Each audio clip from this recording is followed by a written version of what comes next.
So hello guys, आप मुझे जान ही पाओगे, पहचान ही सकते हो कि हम कौन हैं। एक ही चीज़ रॉक स्टार। सो आज मैं ऐसे क्वेश्चन पूछूंगी, मैं इनका इंटरव्यू लूँगा आज। सो ये इसका आंसर जरूर देंगे।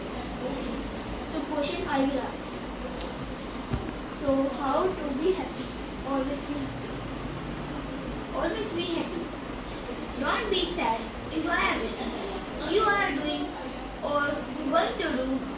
We have only one chance to live the life happy.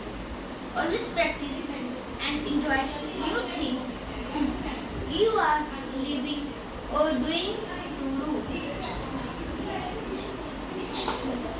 सो इन्होंने बहुत अच्छा आंसर दिया है।